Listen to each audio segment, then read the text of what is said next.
João capítulo 1, verso de 1 a 14. Quem achou diz amém. Tem alguém dormindo aí? Não, né? Dá uma olhada aí pro lado. Eu sei, irmão, foram dias intensos, principalmente no que diz respeito ao que comemos. Então tem uma turma aí que ainda está pensando naquele Chester, não é? Um pernil. Não é não? Na casa de vocês é o quê? Peru. Tem uns que são chiques, né?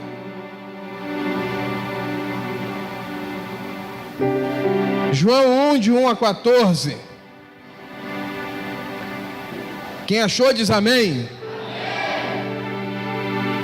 No princípio era o Verbo, e o Verbo estava com Deus, e o Verbo era Deus. Ele estava no princípio com Deus. Todas as coisas foram feitas por intermédio dele, e sem ele nada do que foi feito se fez. A vida estava nele, e a vida era a luz dos homens. A luz resplandece nas trevas, e as trevas não prevaleceram contra ela. Houve um homem enviado por Deus, cujo nome era João. Este veio como testemunha para que testificasse a respeito da luz, a fim de todos virem a crer por intermédio dele. Ele não era a luz, mas veio para que testificasse da luz, a saber, a verdadeira luz, que vinda ao mundo ilumina a todo homem. O Verbo estava no mundo. O mundo foi feito por intermédio dele, mas o mundo não o conheceu. Veio para o que era seu, e os seus não o receberam. Mas a todos quanto receberam, vamos ler juntos esse 12? Mas a todos quanto receberam, deu-lhes o poder de serem feitos filhos de Deus, a saber, aos que creem no seu nome. O 3, vamos lá?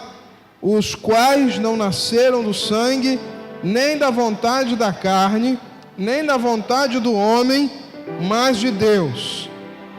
14, vamos? E o Verbo se fez carne, e habitou entre nós, cheio de graça e de verdade, e vimos a sua glória, glória como do unigênito do Pai. Vamos orar mais uma vez? Feche os seus olhos, segura a sua Bíblia nas suas mãos, crendo que essa é a palavra de Deus, e é a palavra de Deus que fala aos nossos corações. Então você precisa ouvir o que Deus tem para falar com você, e que você possa se concentrar nessa hora para receber a palavra, para receber aquilo que Deus pode acrescentar na sua vida. Que nessa hora possa se cessar toda a movimentação, toda a inquietação, em nome de Jesus. Que a glória de Deus se manifeste aqui nesse lugar. Que a palavra entre nos corações.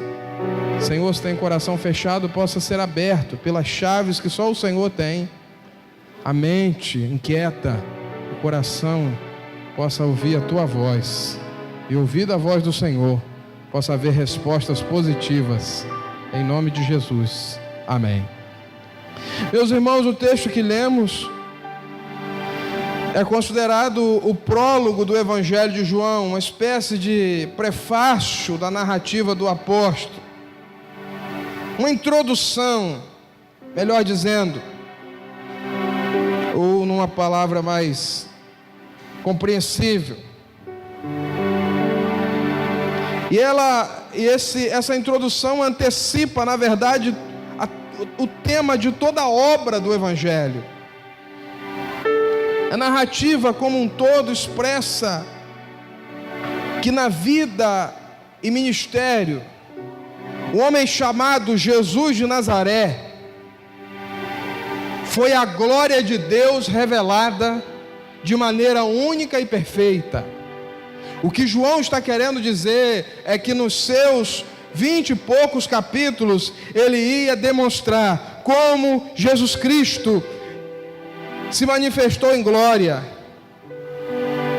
É uma poesia, um hino ao Senhor Jesus, a palavra revelada, encarnada. Interessante que Mateus e Lucas são os evangelistas que contam os pormenores, os detalhes sobre o nascimento de Jesus. Tudo que nós sabemos sobre a história do nascimento de Cristo estão nesses evangelhos, Mateus e Lucas. Marcos não fala nada, ele já introduz o ministério de Cristo já na idade adulta. E João também não vai ao nascimento, mas parece que ele vai a algo que é antes do nascimento. Ele faz um tratado teológico. O que ele quer ressaltar não é o nascimento humano, o que ele quer ressaltar é que Jesus é Deus. É a divindade eterna. Ele quer informar que Jesus é o eterno Deus, que foi manifesto em carne para salvar o pecador.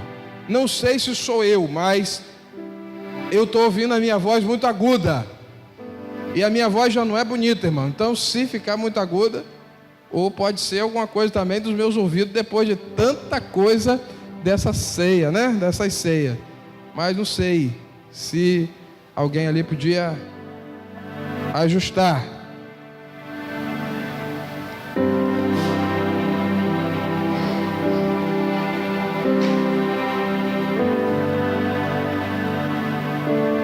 A igreja na Inglaterra, ela não usa a narrativa do nascimento de Cristo. Melhorou um pouquinho, obrigado. Para falar do nascimento de Jesus. Ela usa exatamente esse texto.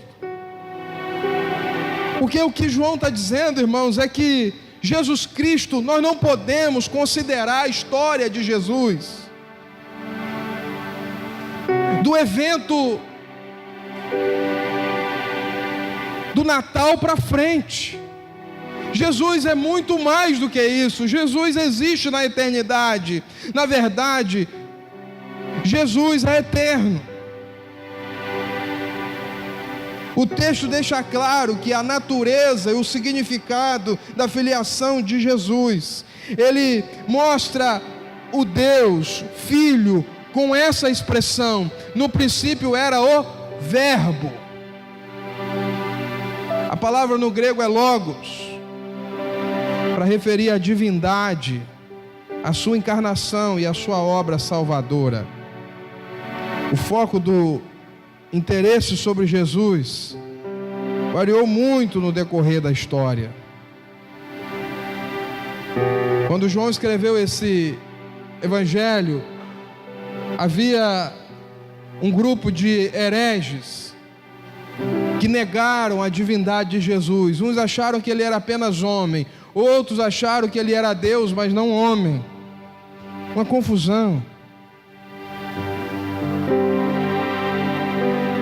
Mas nos dias de hoje, ainda tem muita gente que não acredita em Jesus. Não estou falando de algumas seitas, como as Testemunhas de Jeová, que dizem que Jesus é um ser iluminado, mas ele não é Deus. Eles declaram isso claramente. Jesus não é Deus, o Espírito Santo não é uma pessoa, o Espírito Santo é uma força, uma energia. Isso é heresia pura. Isso não é o que diz a Bíblia. Isso não é o que diz a nossa fé. Muitas pessoas se interessam pelo Cristo histórico. Jesus, o maior psicólogo que já existiu. Já ouviu falar isso? Jesus, o maior professor que já existiu. Eu vi até uma declaração de um pastor que está na moda aí, porque é um pastor da linha da esquerda. E aí os esquerdistas estão batendo palma. Teve até no programa da Fátima Bernardes, não sei quem viu. Aliás, Fátima Bernardes não, é um programa chamado Amor e Sexo, a TV Globo. E ele estava lá e ele fez uma declaração, e eu acho que ele teve na Fátima Bernardes, tem um vídeo aí circulando também. E ele fez uma declaração essa semana, falando sobre o Jesus subversivo. O Jesus que exaltou a mulher, o Jesus da periferia, o Jesus que foi refugiado, o Jesus que foi uma série de coisas. E se você olhar para a história, realmente Jesus foi isso tudo. Mas ele esqueceu do principal: o Jesus, Filho de Deus, encarnado, Salvador do mundo, que morreu na cruz e que ressuscitou para que nós pudéssemos ter salvação. Esse é o centro do Evangelho. Que Jesus foi psicólogo, foi líder, foi maravilhoso, foi um cara excepcional, que tinha seguidores, que viveu, que fez milagres, que aprontou, fez isso e aquilo, ótimo. Mas a mensagem central do Evangelho não é essa. A mensagem central do Evangelho é Cristo, o Filho de Deus, que se fez homem, se assemelhou a nós, para poder resolver o problema do pecado, para que com seu sangue os nossos pecados pudessem ser lavados diante de Deus e nós pudéssemos ser justificados, e por causa de sua ressurreição nós tivéssemos garantia da vida eterna. Ele é o que é, o que era e o que há de vir. Ele é o Senhor da história. Ele é o Messias. Ele é o sacerdote e o sacrifício. Por isso, irmãos, nós precisamos ressaltar que, não obstante o Cristo histórico, Jesus de Nazaré é Deus. Jesus de Nazaré é Deus. No princípio era aquele que é a palavra. De quem João está falando? De quem João está falando, irmãos? Quem que é a palavra? No princípio era Jesus. Ele estava com Deus. Ele era Deus. E ele estava com Deus desde o princípio. E tudo que foi feito por meio dele. Jesus, o Filho de Deus. Jesus, o Verbo que existia antes da criação. Ele vai lá em Gênesis, porque diz Gênesis: no princípio criou Deus. Quem sabe? No princípio criou Deus. Então, quando ele diz assim, no princípio, ele está refletindo a criação, ele está indo lá atrás, ele está dizendo, olha, no princípio, ou seja, quando Deus criou céus e terra, Jesus já existia, Jesus estava com ele, e tudo que foi feito através de Jesus, porque todas as coisas foram criadas pela palavra de Deus. Deus falou, haja luz, e houve luz. A palavra. E João está dizendo, sabe quem é essa palavra? A palavra criadora era o Filho. Era o Filho de Deus. Ele é eterno. Ele não tem começo. Quando todas as coisas começaram, ele já existia. Ele é o ser cuja existência transcende o tempo. Ele é eterno. Ele é o primeiro e o último, como diz o texto de Apocalipse que lemos. Ele é uma pessoa. Ele é um ser pessoal. E ele estava com Deus. Ele tinha uma amizade viva. Ele estava face a face com Deus. Ele é eterno. Ele é uma pessoa. Ele é Deus. E era Deus, diz o versículo 1. Embora tenha personalidade distinta de Deus, não é criatura. Ele é divino como o Pai.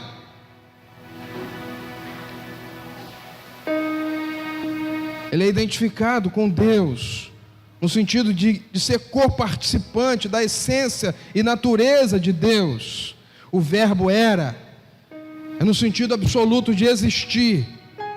Ele não se tornou Deus, ele era Deus. Ou seja, ele é Deus. A existência dele é a existência de Deus. Ele não foi criado por Deus, ele é Deus. Ele é agente da criação. Todas as coisas foram feitas por intermédio dele. Sem ele, nada do que foi feito teria sido feito, diz o versículo 3. Ele doa a vida. E aí talvez seja a coisa que mais possa chamar a nossa atenção hoje. Porque o versículo 4, a parte A diz assim: nele estava a vida. Vamos repetir? Nele estava a vida. Quem é que doa a vida? Quem é que doa a vida? Quem tem a vida. Só pode dar aquilo que se tem. A vida está nele. A vida é dada. A vida é mantida. E a vida é renovada pela pessoa de Jesus. Daí eu chego a uma conclusão interessante. A vida sem Cristo? A vida sem Cristo? Pode haver existência, mas vida de verdade só aquela que é dada por Jesus Cristo. Tem muita gente que existe, mas não vive. Só a vida verdadeira, quando recebemos das mãos do nosso Senhor Jesus. É impossível viver a vida se você não tiver Cristo, se você não conhecer a Jesus. E algo maravilhoso, João diz: aquele que é a palavra tornou-se carne e viveu entre nós. Vimos a sua glória, glória como do unigênito e vindo do Pai, cheio de graça e de verdade.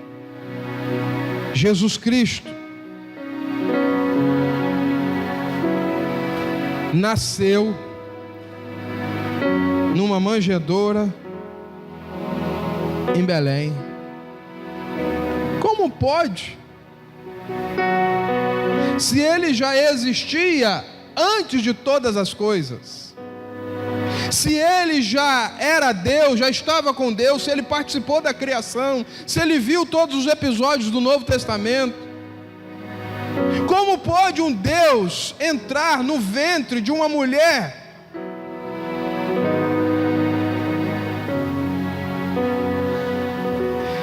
E aí vem a mensagem mais linda que nós podemos proclamar nesse Natal. Jesus é o Deus que se fez homem. Aquele que é a palavra tornou-se carne e viveu entre nós. Vimos a sua glória, glória como do unigênito e vindo do Pai. E diz o apóstolo, cheio de graça e de verdade. Natal não é celebrar o nascimento de Jesus, porque Jesus não nasceu, Ele é eterno. Ele é aquele que era, que é e que há de vir. Ele é o último, o primeiro e o último. Como é que eu vou dizer então que Ele nasceu? Na verdade, Natal é celebrar a encarnação do Deus vivo. Natal é você dizer assim, o Deus vivo tornou-se homem. E esse acontecimento muda toda a história. Tanto que nós temos uma história antes de Cristo e depois de Cristo.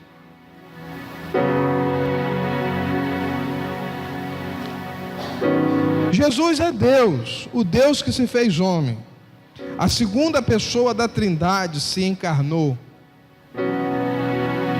Ele não deixou de ser Deus. Ele não passou a ser menos Deus do que ele era antes. Mas ele passou a ser homem. E isso é a coisa que mais pira a cabeça do inimigo. Porque foi aí que começou a derrocada dele na história. Foi aí que ele começou a ser destronado. Foi aí que aquele que venceu todas as coisas começou a tirar o domínio dele.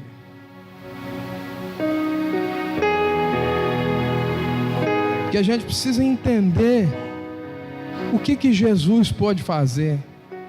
Quer ver só um exemplo para você entender bem? Vem aqui 3 voluntários. Se não aparecer, eu escolho 3. Sobe aqui perto de mim.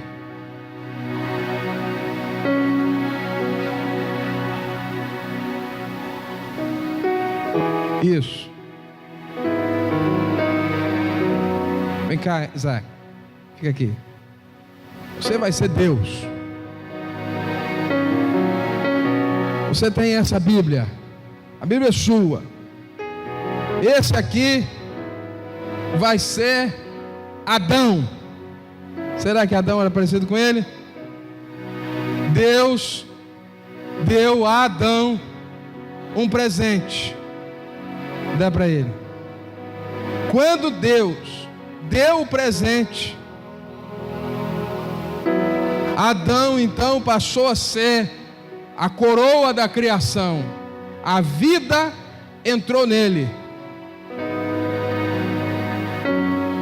Só que aconteceu uma coisa. O presente que Deus deu, Adão, já viu você vai ser quem, né? Adão, através do engano no jardim do Éden, entregou o presente na mão do Satanás. Desculpa, irmão.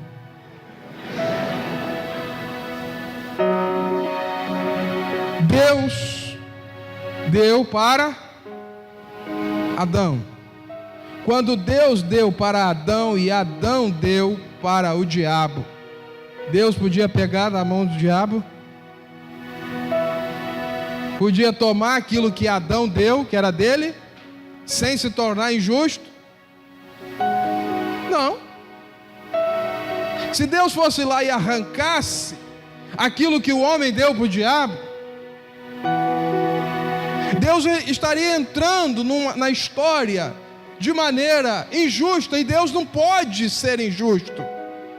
Se Deus deu, está dado, é dele. Se Ele deu o que era dele, certo? O maior presente que o homem podia receber, que era a vida, Ele deu nas mãos do inimigo. E o inimigo pensou assim: ganhei, porque ele me deu, e esse presente foi legítimo, era dele, era do homem. Deus deixou o negócio barato? Deixou ou não? Alguém precisava entrar nessa história para poder resolver esse problema. Agora pense, Deus podia dizer assim: ó, eu te dei, você passou para frente, agora você vai ficar perdido eternamente. Não podia, irmão?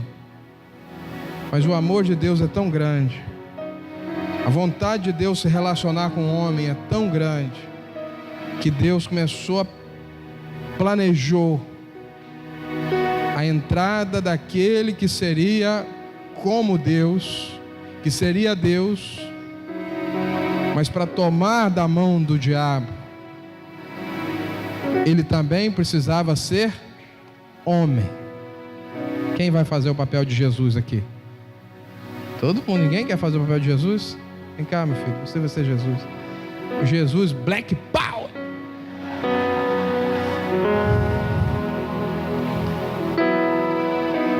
Agora o negócio muda de figura, irmão. Porque quando Jesus entra, ele se torna homem.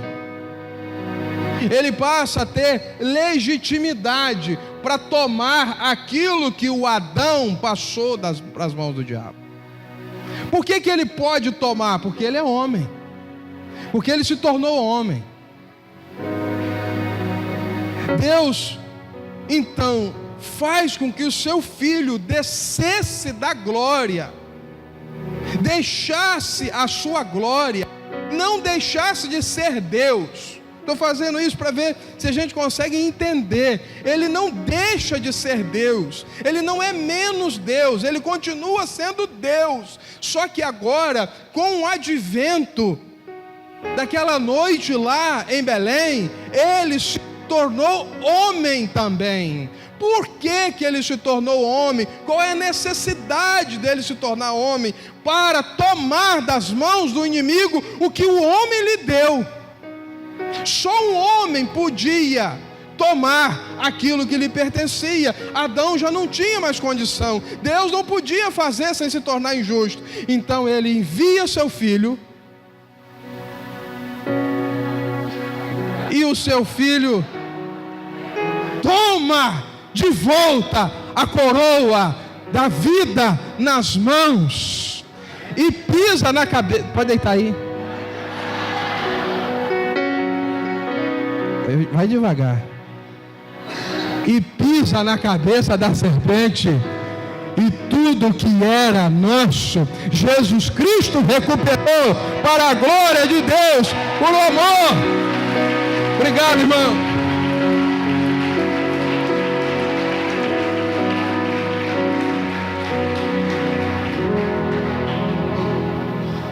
Por isso que a Bíblia diz que Deus entrou na história, tabernaculou entre os homens. Jesus é Deus que se fez carne. Jesus de Nazaré é homem e Deus ao mesmo tempo. É o mistério da união entre duas naturezas em uma só pessoa, sem que as naturezas fossem alteradas. Ele era tanto Deus quanto homem.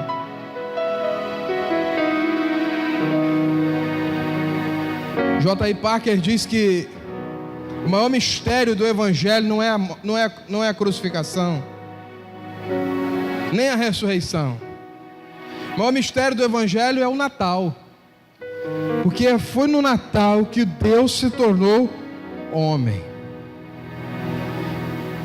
Pensa, irmão, Deus deixou seu trono e vestiu a pele humana. Pensa, ele que era a luz e a criação de todas as coisas, entrou no útero escuro de uma camponesa, sentiu frio, deitou-se sobre palha, deixou-se embalar pelos braços humanos, falou a nossa língua, para que nós pudéssemos falar a língua dele. sentiu nossas dores, para que as nossas dores pudessem ser curadas por Ele, para mostrar do que é capaz um amor tão grande como o amor de Deus. Você imagina se eu trouxesse aqui uma professora para falar da lua, alguém que estudou sobre a lua, e ela ia poder dizer: a lua é assim, assim, assado. Ela podia contar várias coisas sobre a lua. Agora imagine aqui trazer o primeiro homem que pisou na lua, que até hoje tem gente que duvida que o homem pisou na lua, Neil Armstrong. Se ele viesse aqui falar da lua, ia ser diferente ou não ia? Uma coisa é você falar sobre aquilo que você não viveu, ou sobre aquilo que você sabe por ouvir falar. Outra coisa é você falar daquilo que você experimentou. Jesus veio ao mundo. Ele sabe o que é sentir as nossas dores. O acontecimento do primeiro Natal é a mais profunda e impenetrável revelação do Evangelho. Deus tornou-se homem. O Filho de Deus transformou-se em um judeuzinho naquela estrebaria em Belém. O Todo-Poderoso aparece como um bebê indefeso.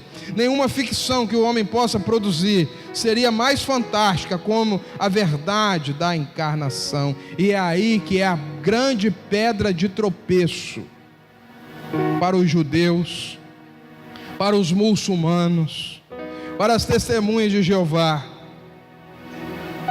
e para tantos outros nesse mundo que não conseguem entender o nascimento virginal, não conseguem entender nem acreditar nos milagres. Irmãos, cresce a larga escala no nosso tempo, principalmente entre a juventude, o movimento ateísta, que nega a existência de Deus e que defende publicamente. Agora não se espante, porque existe um outro movimento que cresce, que é o satanismo, que vem disfarçado de pele de cordeiro, mas eles estão dizendo exatamente isso: Deus é ruim e o diabo que é bom. E a juventude está comprando esse movimento. A religião é falsa, a religião não ensina nada que presta, a religião é um grande engano, e muitos jovens têm sido ceifados, porque estão deixando a sua mente ser impregnada por esse ensino.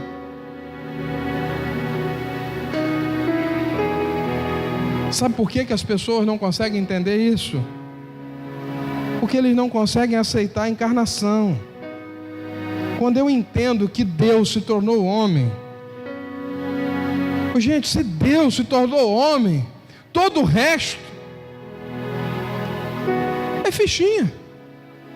Acreditar em qualquer outra coisa é fichinha. O pastor Mário Freitas disse que é história de maluco. Na verdade, acreditar no Evangelho é ser meio doido, porque a gente diz: olha, uma virgem engravidou. Se você conta essa história para alguém, o que a turma vai falar? Já vai dar uma risadinha de canto de boca. A virgem engravidou. Segundo, aquele que morreu 3 dias depois levantou do túmulo. Você já viu isso em algum lugar? Já viu notícia disso em algum lugar? Terceiro, 40 dias depois, ele foi subindo para o céu e sumiu. Quarto,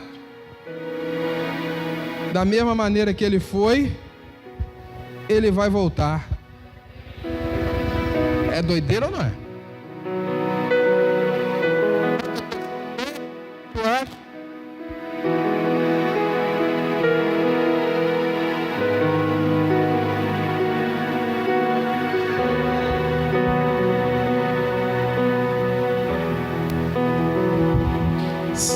acho que vocês não estão bons da cabeça, não.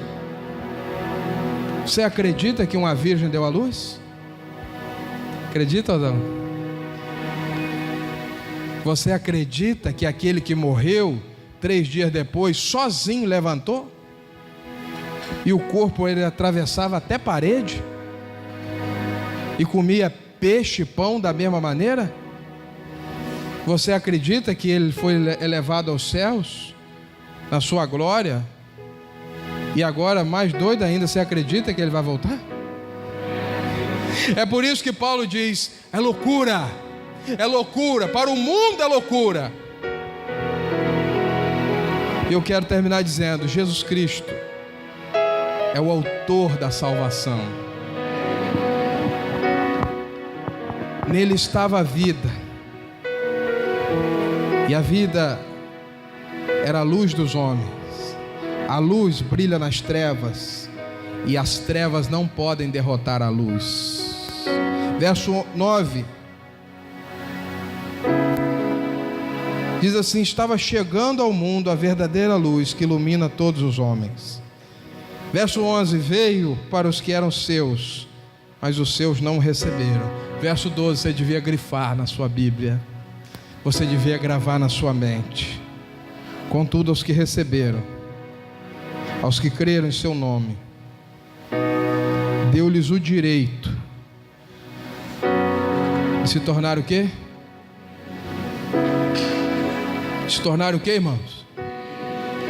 Filhos de Deus. Olha o 13: os quais não nasceram por descendência natural, nem pela vontade da carne, nem pela vontade de algum homem, mas nasceram de quem?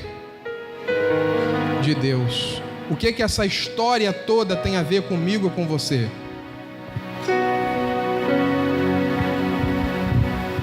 O que que essa história que nós acabamos de contar, que o Natal foi celebrado, o que que isso tem a ver comigo e com você? Tem a ver que por causa dessa história, você se tornou filho de Deus. Você não precisa quebrar a cabeça. Você não precisa entender isso racionalmente. Foi um ato de auto-humilhação. Sim, mas tudo isso para que houvesse salvação.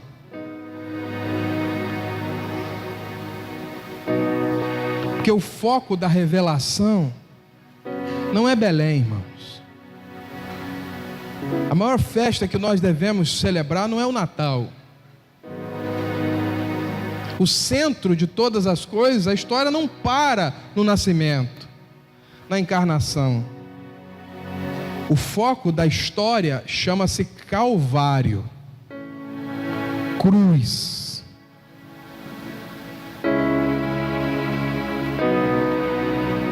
O significado crucial do berço de Belém reside na sequência de passos que levaram aquele menino que nasceu naquela estrebaria a crescer, amadurecer, pregar, assumir a forma humana. Tudo isso para a nossa salvação, para dar luz ao homem, para conectar a vida e a luz. A luz brilha no mundo e ela está diretamente em conflito com as trevas. Mas João está dizendo: não se preocupe, porque as trevas não podem vencer a luz.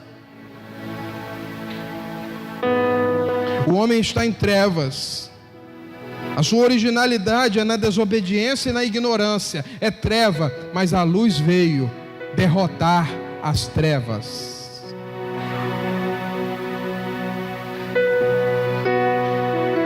A luz veio derrotar as trevas e a vida veio derrotar a morte. Quando nós acreditamos em Jesus como nosso Salvador e o nosso Senhor, sabe o que acontece conosco? Ele nos dá a vida eterna. Jesus agora vive em nós, por meio, sabe de quem? Do Espírito Santo de Deus. E nem, irmãos, quando nós morrermos, nós não vamos nos separar dele. Nós temos vida eterna. A morte física vai ser apenas uma passagem. Nós vamos sair desse corpo para estar conectados com ele para sempre, através da vida eterna. A luz criadora que estava presente no mundo antes da encarnação se revelou ao mundo. E sabe o que aconteceu com você e comigo? Nós nos tornamos agora filhos de Deus. Não há mais órfãos, porque quem o recebeu agora é filho. O Criador deixou-se transpassar por cravos, derramou seu sangue, morreu a nossa morte, a morte que estava reservada para nós, para que eu e você pudéssemos ter vida e ressurreição.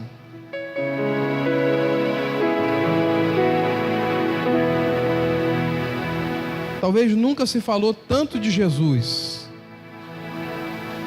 contudo nunca se rejeitou tanto Jesus. Fizeram uma pesquisa na revista Forbes e perguntaram quem era a pessoa mais admirada pelos brasileiros.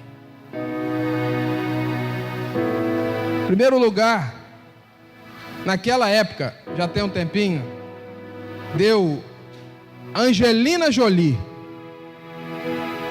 Em segundo lugar,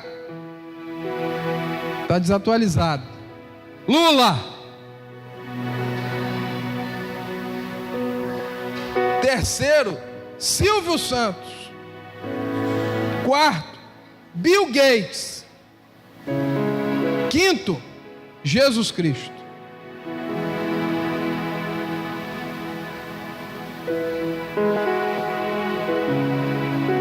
Segunda Coríntios 8:9 diz: pois vocês conhecem a graça do nosso Senhor Jesus Cristo, que sendo rico se fez pobre por amor de vocês, para que por meio da sua pobreza vocês se tornassem ricos. Essa é a verdadeira mensagem do Natal. Natal sem Jesus é festa roubada. Natal com Jesus é amor, é esperança, é perdão, é paz. Muitos estão falando sobre o espírito do Natal. A gente acha assim, pastor, parece que nesse final de ano o espírito de Natal tomou conta das ruas, as pessoas estão mais boazinhas, as famílias estão mais unidas, parece que tem mais afeto, mais festa, mais generosidade. Mas que espírito de Natal é esse que só existe nos últimos dias de dezembro? O espírito de Natal tem que reinar todos os dias do ano, o ano todo. O espírito de Natal, na verdade, é o espírito de Jesus. É o espírito do bom samaritano. É o espírito daquele que é rico, mas se fez pobre para que o pobre se tornasse rico. É o espírito do avivamento, do despertamento. É o espírito daqueles que decidem viver não para si mesmo, não para si mesmos, mas em prol de outras pessoas. Esse é o verdadeiro significado do Natal. Porque Jesus deixou tudo por nossa causa, e nós precisamos deixar tudo por causa dele. Ele deixou tudo para servir a outras pessoas. Nós deixamos tudo porque nós queremos viver uma vida não centrada em nós mesmos, mas em prol de outras vidas para a glória do Senhor. Esse é o verdadeiro espírito do Natal. Fica de pé no seu lugar.